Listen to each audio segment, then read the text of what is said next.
What's happening, Panda Nation? Peter Ron Panda here. V3s Pro vacuum cleaner. I've shown you some robot vacuum cleaners in the past, and basically what I've really wanted is a robot vacuum cleaner that was pretty decent.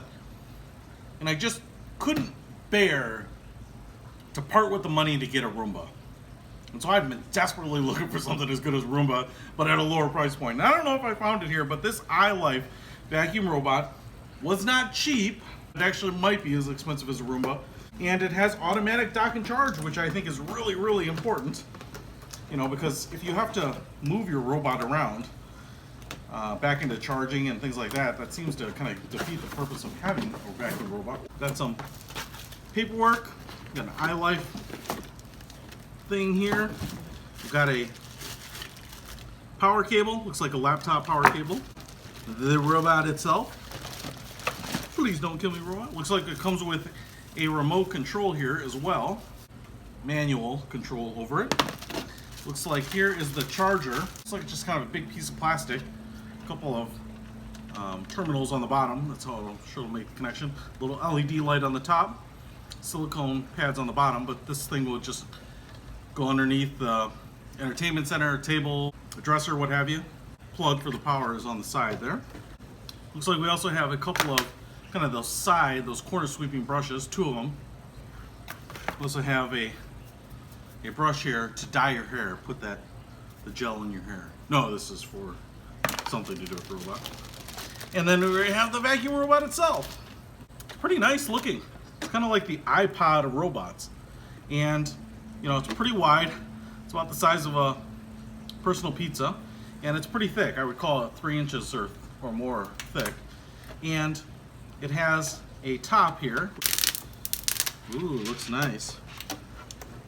It actually says, there's a sticker right there that says power switch, which is kind of just one of these 0-1 power switches. It looks like you could plug the power cable right into there, so if you needed to charge it directly, I guess. I'm not sure if this bar here is for the infrared sensor or different sensors for not bumping into things. We have a little rubber. This little white strip right here feels like silicone to me, so I think if it bumps into stuff, it's not going to mar anything. And then I'm assuming there are sensors behind this gray there.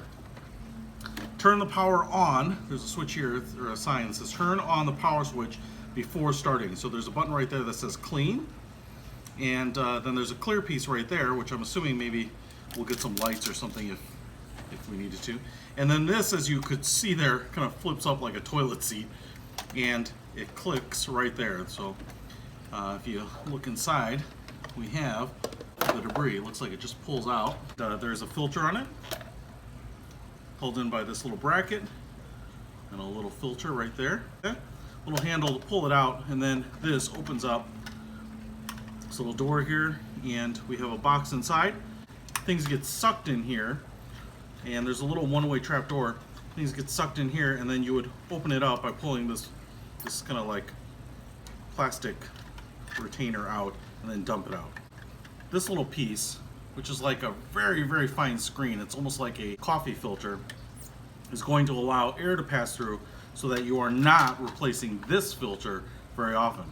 It says do not wash the HEPA filter, so you don't wash that, and I'm hoping that this stays pretty clean. But it looks like you can rinse this filter and clean that up.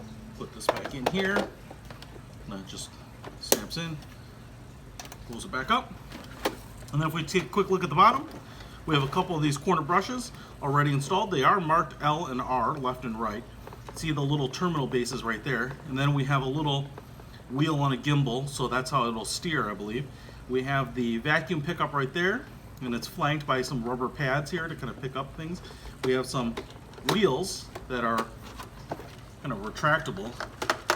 So hopefully that will give it kind of the mobility to, you know, go over a carpet and some like minor transition thresholds. We'll see. But so far, seems like a pretty high-tech piece of equipment. That's for sure. Now, the big test. Let's see if it works. All right, now I plugged it in. I plugged in the base. You can see there that the light is on. And then I just put the robot on there and I powered it on. And I think those blue LED lights are kind of showing that it's charging. So that's good news. I also put in two AAA batteries, into the remote here, so the remote is on. Now, I haven't done anything about setting the time. It tells you how to do that and to sync up the time. You can absolutely put this thing on a schedule. A couple of things about this button is that I think this one sends it home to recharge.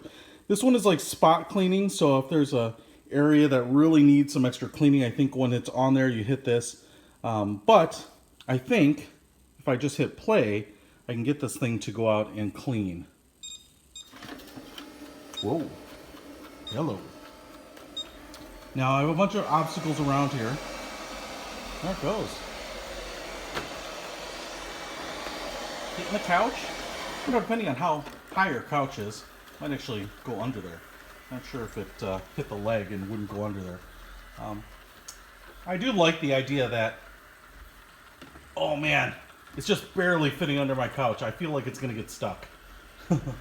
I wonder if it's measuring like resistance to the wheels or something, the amount of torque necessary, and we'll back out from that. So if you have kind of some high couches under tables, you know, I feel like those are the areas that are really hard to vacuum, and a robot vacuum would actually be superior to a human doing it. As you can see, it's kind of haphazardly vacuuming. Just kind of, I think it bounces around, moves around. Notice it's kind of inching its way down the length of the couch. So it's kind of saying, hey, it's trying to go that direction. Oh, here it goes. See, oh man, I think it's gonna get stuck. What the? Where'd you go, buddy? He's under there somewhere. Good thing the guy doesn't need a headlight. Oh, there he is. It's kind of crazy. All right, well, I'll tell you what. This is the first time in a long time that any vacuuming has been done underneath the couch. Now, I have stuff all over here.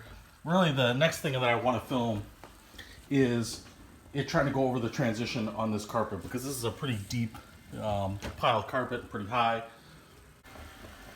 All right, so finally, looks like it's heading to the carpet, and man, success!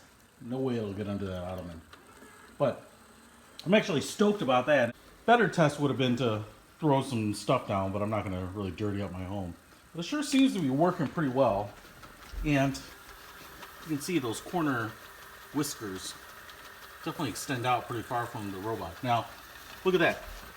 I haven't done anything, and because the thing isn't fully charged, I think those little blue lights mean that this thing needs a charge. And so it's come back to its base to recharge itself, and assuming that it gets fully recharged, I can probably just hit the clean button or press play on the remote, and it will go out and do it again. So I'm going to set this up with the remote to sync up the time, put it on a schedule so that I don't have to worry about it. But so far, man, I'm pretty impressed with it.